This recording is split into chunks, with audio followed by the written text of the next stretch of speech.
having had my formal academic life ripped from me, I began thinking a lot about theories of risk and modernity and how living in the modern world is an act of faith, and that most of the time we don't ever think about the fragility of our existence or how much we depend on technologies that are almost bound to fail. As Charles Perrow described in this really amazing book about, inspired by the nuclear meltdown at 3 Mile Island, suddenly everything that you know as normal can melt into air. But in these moments of danger, to borrow a phrase from one of my colleagues at University of California, from the environmental justice movement, but that those ruptures are opportunities in which to inspire people in power to recognize their own vulnerability, which is often masked to them through privilege. So I am a cultural anthropologist by training. I work in Guatemala. I'd much rather be in the tropics than sick with long COVID.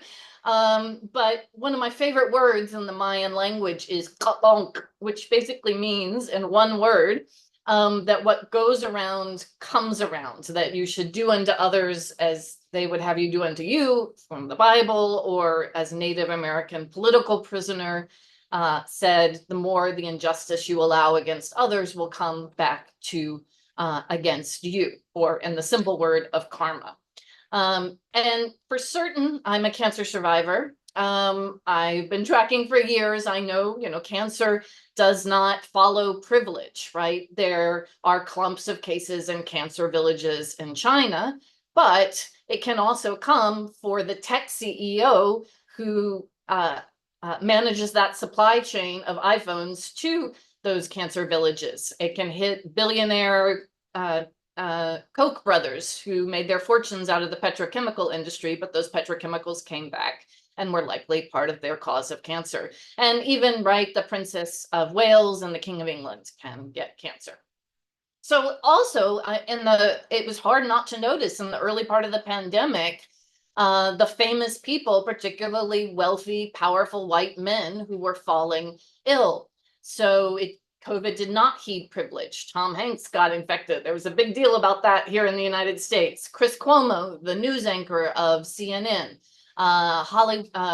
Broadway actors, and of course, doctors and athletic men were falling ill. So one of my heroes in the long COVID movement, Gez Medinger, right? No one could accuse Gez of not exercising enough and that he himself was to blame for his illness, as so many women are blamed for our own illnesses as being something as hysterical or psychosomatic. And then there were the epidemiologists like Paul Gardner, who had faced down Ebola and then found themselves, fainting away like 19th century ladies, but were certainly not hysterical. And the doctors themselves fell ill, right? And had that not happened, I think we would have had a much rougher time over the last 4 years. So I was interested in this global roulette. Nobody knew if they would be asymptomatic, if you would find yourself intubated in a hospital for months and then die and be dumped in a mass grave, or say, oh, it wasn't all that bad, and then land in long COVID jail months later. So everyone could be just one breath away from disability, and it was almost a real life scenario of what political theorists John Rawls called a veil of ignorance, that if people were masked to their station in life, if they were blind to what family they would be born into, they would opt politically for more equality and social safety nets. So anyway, I was hopeful at the time. That summer after I got sick in March, this poem by Emily Dickinson that had gotten me through cancer, kind of, hope is the only thing when you're really sick. It's an important factor in healing. I knew that from cancer. And so I had horrible headaches that summer, but strangely, no brain fog. A clue, perhaps. In fact, being at home 24/7, I was thinking better than I had in years of having to go to the university and smell students' cologne and perfume and constant exposures to carpet and other environmental chemicals. And so So I understand that you all may be translating this as part of this conference, but the paper is basically about how we might begin to rethink risk and vulnerability, particularly in cases of environmental justice, because we don't know for whom toxicity will toll. So I won't go much into the paper, but basically, everyone is vulnerable, but not everyone is resilient, right? So that basic message of environmental justice, that there are many marginalized communities that are more precarious and cannot respond as well as the privilege to environmental assaults. Nonetheless, everyone, regardless of class, everyone is a step away from disability, whether it's an accident or an infectious disease. And that while historically the citing of outdoor pollution, freeways, factories, is clearly correlated with race and class, right? And so communities of color, poor folks are disproportionately exposed to those things. But indoor air quality is a little bit more complex, and may be the common denominator to a lot of our complex and chronic illnesses. But you can't change indoor air quality through, just washing your hands. It's something that requires regulation. It puts responsibility on public health officials and the rebuilding of our regulatory structures. So why canaries? Canary science. I love the image of canaries. It's something that's long been embraced by those of us with multiple chemical sensitivity. They were the first occupational health intervention, really, in the 20th century, in which miners would take canaries into the coal mines. Because they have 4-chambered lungs, they could detect carbon monoxide gas and would be affected faster than the miners. And so it would give the miners, when they saw their canaries teetering on their perches, it would give them about 20 minutes to get out of the mine to safety. So for a long time, those of us with chemical sensitivity who smell things that other people don't smell at parts per trillion that other people can't detect have embraced this imagery of being a canary, because I think it also maybe gives some meaning to our suffering, that we are a warning to society about the hazards of environmental exposures. But like this cartoon, I think I had always assumed that canaries were just slaughtered in the mines. But as it turns out, as I did research for this paper, miners actually cared very lovingly for their canaries. They treated them as pets, and they would buy, personally, the miners would do this out of their own funding. Out of their own salary, they would buy these sophisticated resealable oxygen cages so that they could revive their canaries to work another day. And so whether COVID or chemicals, I think those of us most vulnerable to illnesses have messages like canaries that we can share with others if only the world would pay attention. Otherwise, I think in a world awash in chemicals, some 100,000 chemicals have been released by corporations into the environment since the 20th century.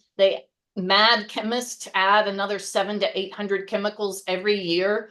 Less than 10% have ever been tested for basic toxicity, much less how they interact and may be causing chronic, more complex illnesses. This is because when the United States, where most corporations, chemical corporations, were birthed and are headquarters, when we here in the United States passed our one and only toxics regulation law in 1976, the corporate chemical lobby got the 62,000 chemicals that were already on the market just rubber stamped and approved, grandfathered into law. And still today, 95% of those 62,000 chemicals still have not been tested ever. Happily, in Europe, you all have begun to take a more precautionary approach and putting the burden on corporations to prove that chemicals are safe, if not to remove them from the market. But here in the United States, we basically consider chemicals innocent until proven guilty, and enough bodies pile up over many decades that you might begin to sort out like a disease is correlated with a chemical. But even then, there's a lot of political pressure not to do so. So asbestos, very clear that it causes lung cancer. It was prohibited. It was the only 6 chemicals have ever been prohibited by the EPA, the Environmental Protection Agency in the United States. Asbestos was the 6th. But then there was protests from industry, and so they removed that ban, and asbestos is still legal. So that's where the idea of canary science, I think, can come in. How could we ever catch up to study 100,000 chemicals? For me, canary science is a more radical version than citizen science. It's to base our research hypotheses on the outliers, the oddballs, the most sensitive, who epidemiologists normally just remove from the data sets. Like, I'm so weird, my reactions to chemicals, I just don't even get considered in studies of indoor air quality. I think I was probably too optimistic, right? The CDC here in the United States, under political pressure, made masking optional, then remained silent about the criminalization of masking that's happening all over the states here. They've continued to tout home tests that are not accurate, and especially not accurate with these new variants. Children were sent back to school without proper ventilation. The quarantine was cut from 21 days to 5 to now 1. And the CDC just changed their mapping colors to make it all sunny, even though the number of cases is basically the same now as in February 2022. They just changed the colors of the map to make them blue, to make it seem less threatening, even though 1,000 people are still dying weekly. So anyway, you have to have some humor about this. I love long Twitter. What's next? Are we going to have rainbow colored maps or sunshine and lollipops? So I think I could talk. I'm not going to talk. I could talk a little bit more about the school issues, because I've done a lot of activism around indoor air quality in schools, particularly around carpet. So I can talk about that in question and answers. But with all of these changes that the CDC made, the universe also has a sense of humor. And in karma, President Biden tested positive 3 times a row in June. It was barely reported in the press, and ended up having to drop out of the presidential race. But even so, in August, the Democratic National Convention went on as usual. No unmasking, and it has become a super spreader event, which is unfortunate because the people there are some of the key organizers that we need to have energy on the ground campaigning to defeat Trump. I'm not going to say much about Paris. I'm really interested to hear what you all have to say, but really unconscionable of the authorities just to say, not everybody is going to get through the Olympics healthy. And like craziness that there were swimmers testing positive, showing up at the venue 2 days later unmasked. And then the press, instead of connecting COVID with slower swimming, said, maybe the pool is slow, rather than looking at the elephant in the room. However, this amazing study came out that actually did correlate that countries with more caution and had greater masking rates coming into the Olympics actually did better in medals than those who had a laissez-faire or a more relaxed approach to masking. But for me, it's really hard to imagine athletes who spend years of their lives training to get like an extra second off their swimming race or a minute off of the run, why they would not mask during the 3 most important weeks of their lives. And so, right, people were collapsing right and left. And it reminded me of a question I'd had in the previous Olympics. As a person with chemical sensitivity, I was appalled when Simone Biles became a spokesperson for Tide laundry detergent. Tide is one of the more toxic laundry detergents out there. It contains a particular chemical called 1,4-dioxane, that can cause damage to the nervous system, and it can cause dizziness and lack of coordination. Why would a gymnast be using this, right? So just to give you some examples of some of the other hidden things in mainstream laundry products, hidden under the label of fragrance, which can be any number of petrochemicals. About 3,000 chemicals are used by the fragrance industry, but they don't have to disclose what they are because of trade secrets. So in addition to the things we don't really know are in these products, it is declared, and many of these ingredients, if they were sold separately, the EPA would require them, our Environmental Protection Agency in the United States, to have a skull and crossbones or to be listed as hazardous waste. But if you put small amounts of them in something that people use every day, it's actually legal. And so you can see a lot of these are narcotics that cause central nervous system problems, and they even contain chloroform. That murder weapon of choice in Hollywood films.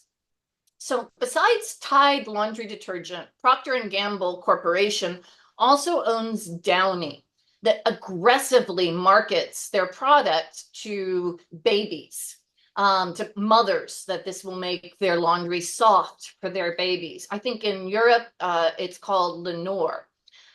So if mothers are using this product, and then children grow up to continue using the brands that their parents used, how would children ever know how their brain might function without being exposed to these smells 24 hours a day? Because they're in your sheets, they're in your towels, they're in your clothes, they're on you all the time.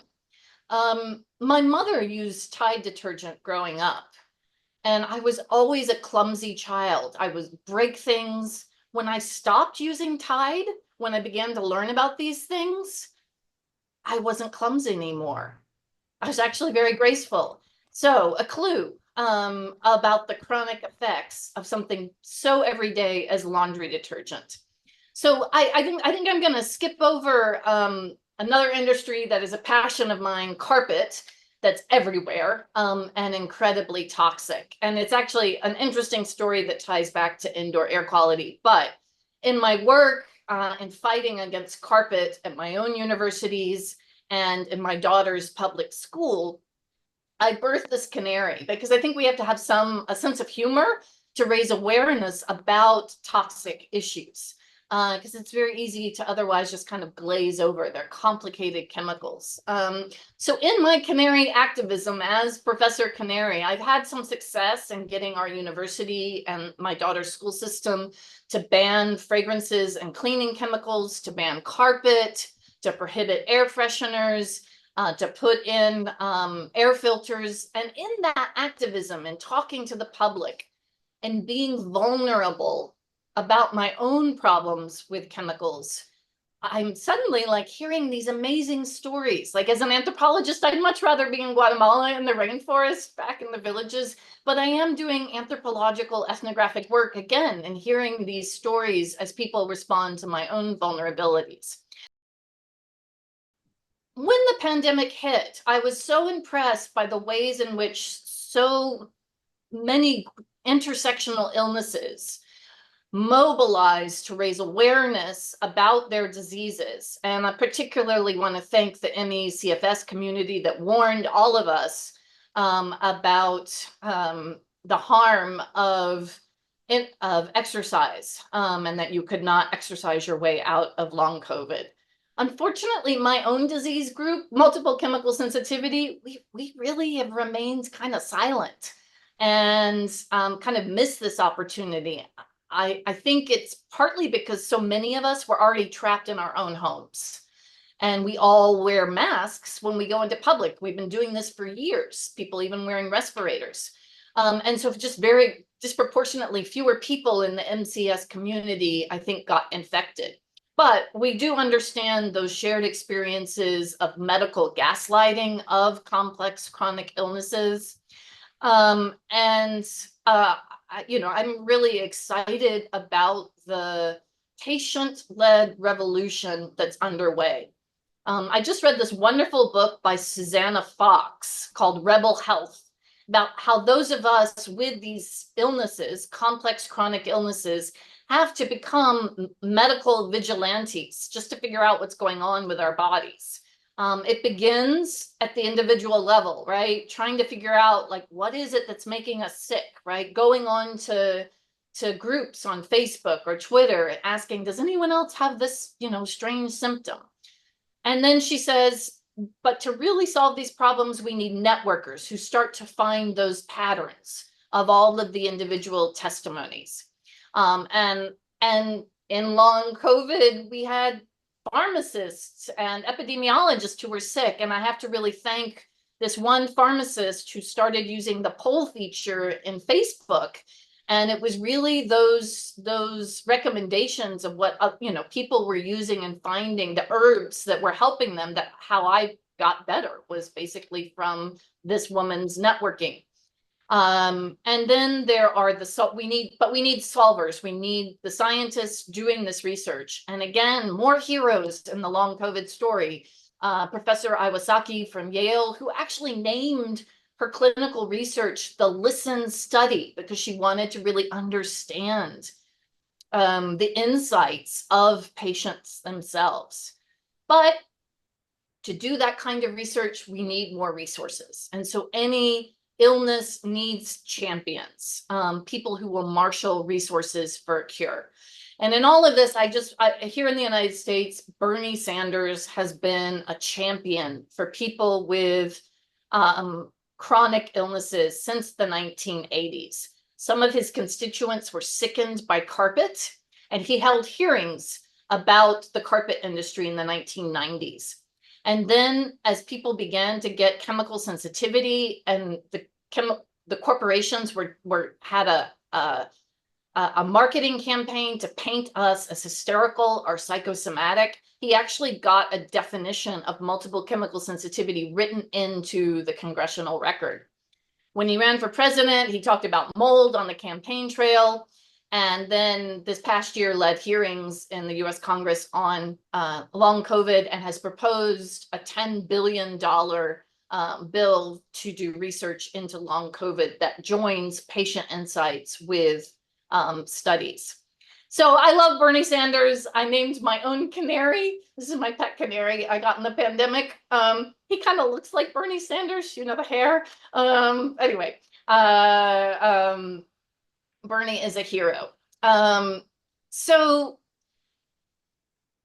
moving forward, research really does need, if we want to get quickly to the bottom of these illnesses, patients need to help guide and lead the research and hypotheses, canary science. So I think in the last few minutes, I just want to put forward my own theory that I hope will get picked up by researchers, of why I really couldn't get out of bed for 2 years. Like, I had all the symptoms, fatigue, totally exhausted, but I had no carpet in my home. And I had a chemical-free home already, free of fragrances. So I didn't get brain fog. I know what brain fog is. In regular life, when I have to go out in the world, all these things give me almost instant brain fog.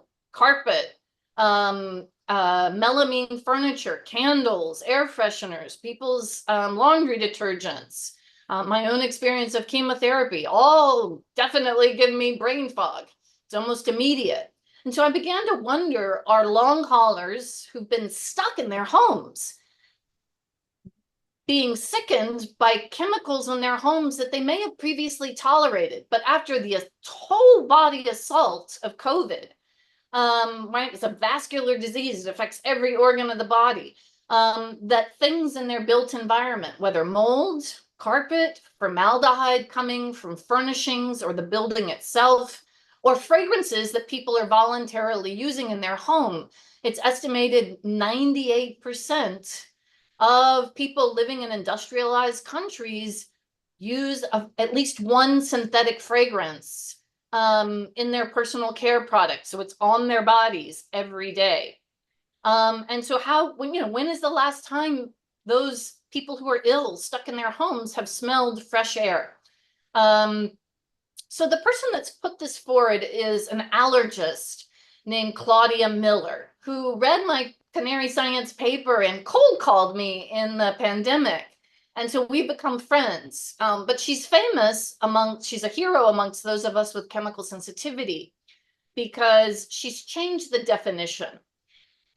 MCS implies that we're sensitive, so it's a problem with the individual, and disproportionately women are afflicted by chemical sensitivity. But she has studied large occupational groups, mostly men, tough men. So soldiers in Gulf War, Exxon Valdez oil spill cleanup workers, firefighters and other first responders and on 9/11 at the World Trade Center, and the scientist working at the Environmental Protection Agency in the 1980s that got sick from carpet. About a fifth of the workforce got sick, and about 25% were permanently disabled with chronic fatigue and chemical sensitivity. So these are not people that could be described as hysterical. What she thinks is the underlying mechanistic immunological issue is mast cell activation. She was ahead of the curve on this, and that any strong hit to the immune system, whether it's a virus, genetic factors, chronic infections like Lyme, toxic burdens, parasites, can all cause the body to lose its tolerance for other assaults. And so once the limbic system perceives this everyday thing as a threat, it begins to react to other unrelated objects and leaves people in a constant state of fight or flight. And so the blood doesn't go to your brain and you get brain fog. But it's very hard to sort out because doctors only see the symptoms of those allergic responses. But they're not looking at what the causes can be. And often those causes are masked because we're exposed to them all the time, 24 hours a day. And so there's a division between allergists. They actually split. They had a fight back and in the 80s, and the renegade allergists who believed that environmental factors were making people sick formed their own association, the American Academy of Environmental Medicine, to look at, and they help patients try to understand those environmental factors driving their allergic responses. Whereas traditional allergists have just stuck to their natural things, pollen, food, mold, and refuse to look at the effects of all these chemicals on human health. There is some overlap though, because when you have chemical intolerance, it often drives food intolerances. And so we're seeing this in the long COVID community, right? The recognition that dietary changes, that if you eliminate foods, and Randolph, the father of this movement, found that you really have to clear something from your system for 4 days in order to kind of remove the inflammatory response before reintroducing it and seeing if you have a response to that food. Well, the same thing would go for fragrances or chemicals. But it's, again, very hard to sort out because they are so ubiquitous. And the media really hasn't picked up on this. They like to talk about people losing their sense of smell, but only about 20% of people lost their smell, but it's been overreported. I am seeing, though, the beginnings of people putting it together and seeing these fragrance sensitivities in patient groups, and a few articles by the media of hypersomia, the opposite of anosmia, smelling things that other people don't smell. So if you all are hearing this, I would love to hear more cases. I want to kind of put this together. But there are a few kind of individual seekers wondering if others are, having reactions to things that they previously were fine with. But still, there's a lot of denial.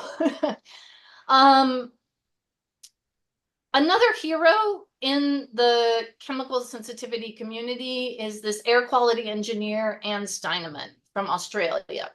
And she has shown that the number of people with chemical sensitivity has grown over the last 2 decades, from about 1% of the public to 12% of the public is now medically diagnosed as having chemical sensitivity. But in it, beyond the 12%, about a third of the general public in the UK, Australia, New Zealand, and the US, where she's done these large surveys, say that they're irritated by fragrances. And so on my own campus and doing this activism, I know I'm on a campus, a university that's dominated by science, and fewer of us in the humanities. And so I know I need scientific data to show these correlations. And so with Anne Steinemann's permission and Claudia Miller's permission, I've used parts of both of their surveys, along with a survey done by one of my colleagues in Los Angeles, where they're doing really great activism on campus about long COVID. And so we hope to do this in the spring. I'd be happy to share the survey, and we could do it in many universities. One day I hope to write all this up in a book about like the underlying, because for me, many of the herbs that helped me survive cancer have helped me deal with multiple chemical sensitivity and have helped me recover from long COVID and deal with the inflammatory response. But I don't want it to be a self-help book. I want it to like think about how do we move individual vulnerability into collective care. But in the meanwhile, I have a couple of other things, but again, optimistic, telling of communities that have done the possible. I'm an anthropologist, so I have a book coming out in November about how indigenous movements in Guatemala worried about pesticides associated with genetically modified corn rose up to resist Monsanto in Mexico and Guatemala, and they won. So it's a wonderful David and Goliath story. But that has elements of these themes of vulnerability, pesticides, chemical danger. Anyway, thank you very much. That's a little bit of my background, and I'm looking forward to the conversation.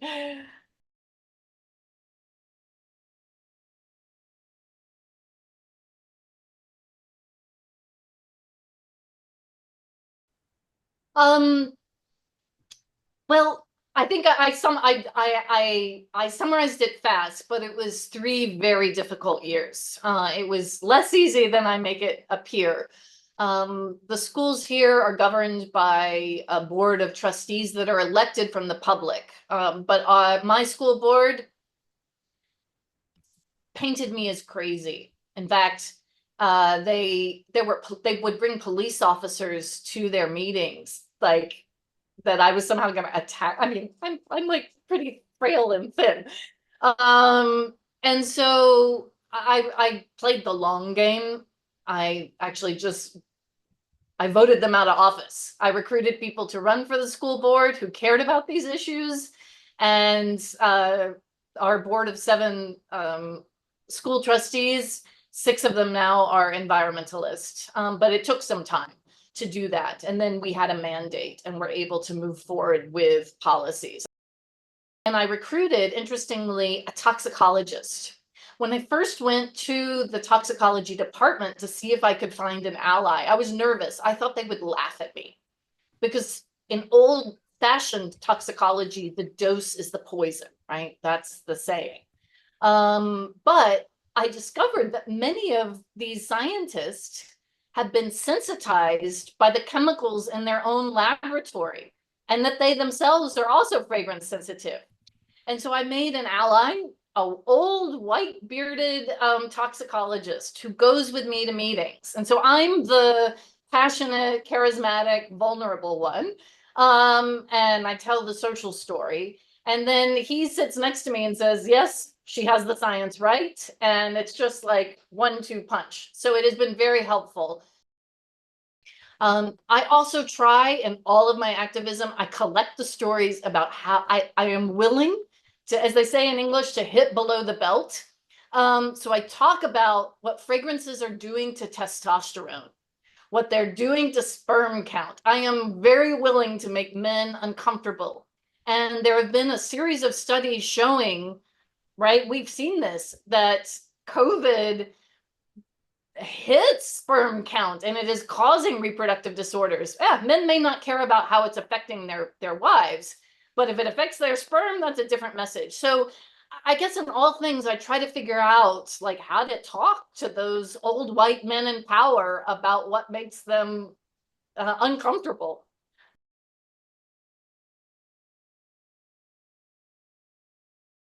we have the Moms for Liberty, who are trying to organize, and many of the people I got voted onto the school board have been challenged, but we've been able to defeat them. I think so. You know, you expect the Trump people, right? They have this idea that children have the best immune systems, and that somehow they'll be strengthened. It's this horrible hygiene hypothesis that comes from epidemiologists. That's just really not true. And I think it leaks over into the chemical world, because it's like, oh, a little bit won't hurt them. Oh, just a little bit of synthetic dyes. That's not affecting them. Oh, a little bit, right? I think so I talk a lot about cancer, because people care about their kids, but they also are worried they're going to get cancer. It's one of those things. And I know that by being a cancer survivor, I can say all kinds of things about corporations and the chemical industry that I probably couldn't get away with otherwise, because people feel sorry for people who have been cancer survivors. So I mean, I guess the optimist in me, you know, likes to think that what I appreciate your story, because I feel that like cancer and having children are like two things that cause people, right, to radically rethink their world.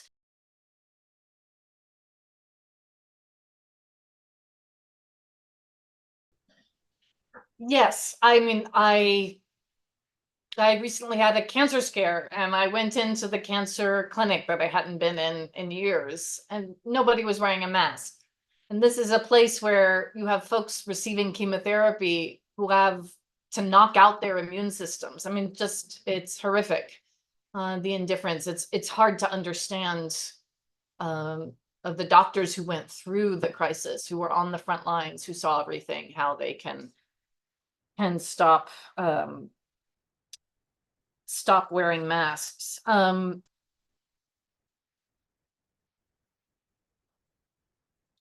I don't know. I feel betrayed by so many people who ought to know better, particularly the indoor air quality engineers. So I think a space of activism. I think sometimes on my activism, if you're not getting results at this level, you just have to go above their heads. So my doctoral advisor taught me a trick, that if you're appealing to somebody and they're not listening to you, you copy their boss, or you copy the media, because then they have to pay attention to what you're saying, right? Because they don't want to be seen as ignoring, right, to the higher ups. And or you go even above them to the structural things. So there is, I'm going to put it in the chat. ASHRAE, right, is this, and I think a lot of the activism, we have to get into boring areas, like things like changes of air per minute. So ASHRAE is the Association of Air and Heating Engineers. I can't remember what the acronym stands, but they're the people that set the standards worldwide for how much air has to circulate. So if we can change the standards, then the schools have to all respond, because then it's the law. But unfortunately, a friend of mine, who is an indoor quality engineer, one of the few people that still masks like me, went to the meeting and he said, Liza, like no one's mask. It was so disappointing. And they were actually discussing, this was last month, of reducing the amount of fresh air in the international standard. There are people who say it's a tension, because it's better for climate change if you bring in less fresh air, but very bad for environmental health. And so there's this division. But their meetings are public. They're having another conference in Orlando in January and February. And so we need to get activists showing up, giving public comment. And I spoke to the person that is in charge of writing these regulations, and I can share the name with you and some of the details after this call. And he said we would welcome voices from the public. But it is a threat. They are talking about reducing instead of increasing, reducing the number of air changes.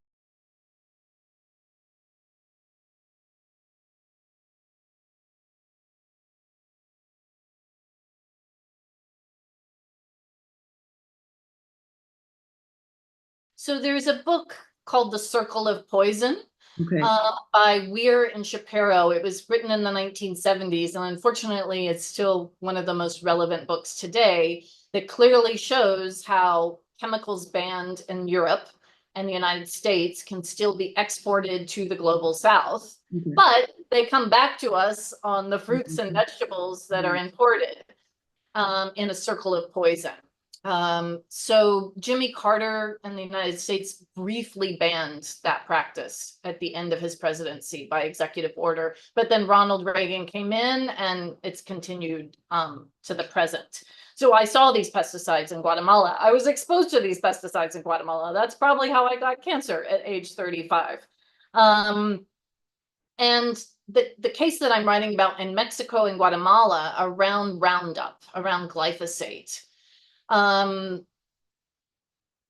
think the assumption is, right, that the science in the global north is much better. But what Mexican scientists are showing, they're doing the science that the United States never did on Roundup.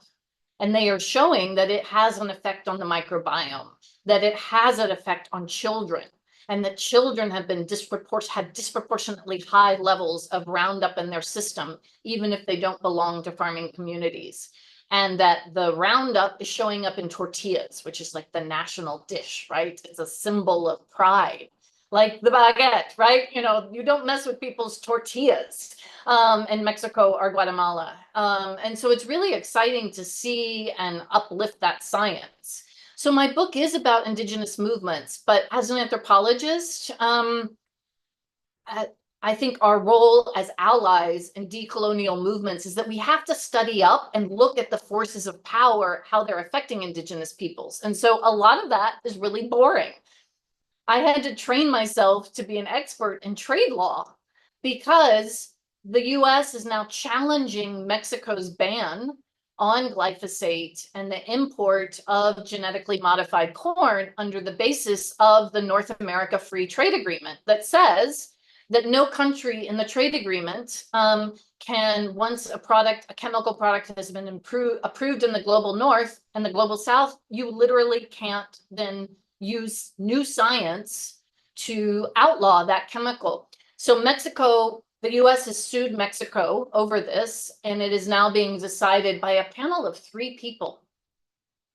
One appointed by the US, one appointed by Mexico, and supposedly a neutral judge. But these lawyers who specialize in trade law, they're a very small number of people. So that case will come out in November, just as my book is coming out. So we will see. There will be massive uprisings in Mexico if they are told that they cannot protect this symbol of national, identity. It's an important case, and if they win, it will really be a precedent for many countries in the global South that they have a right to begin to pass their own legislation against chemicals banned already in the global North. And I will say in my local school district, I live in a Mexican American community. And the carpet, people thought I was crazy because, how can carpet be harming people? It's everywhere. But the school district also sprayed pesticides while the children were in school, and this was not legal. And it took me 5 minutes to put that into a database and realize it had been banned in the EU, the pesticide they were spraying in the United States, because you all have better toxics regulation than we do. So I took that to the school board, and that angered the Mexican American families because many of them come from farm workers. The community I live in was part of the program in the 1950s where the US brought legally they called them braceros, Mexican farm workers who gained citizenship. So I live in a town that's 4 or 5 generations that have lived here. And so it's people whose parents were farm workers. So they were, and they know the full effect of pesticides on their family's health. So they were furious that the school district that didn't care about carpet also was spraying children with pesticides while they were in school. So that enabled me to get the anger amongst a lot of the families who weren't mobilized by carpet to then throw out the school board. If you want to know more about that case, my paper is, I wrote it up. It's called Toxic Gaslighting, but a lot of the things that we see of gaslighting of individuals, it was an institutional gaslighting of the mothers who were concerned, and the ways in which they dismissed our story, considered us hysterical or psychosomatic. And so it was kind of a question of like what happens on an institutional level where the public is being gaslighted by those in power.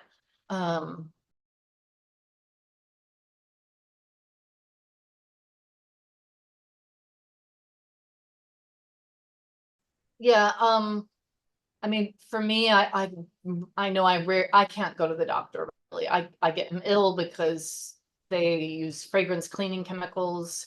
You would think this would be an easy thing to solve. I've written hospital directors, I've written medical directors, and really there's an arrogance there, and a refusal to look at the evidence. I think we have to actually go back and target how doctors are trained, because in the United States, at least, in the entire medical curriculum, they have about 6 minutes of instruction on environmental causes of anything. I think it's very hard to do that, changing individuals' minds. We need to do it at the level of the school curriculum.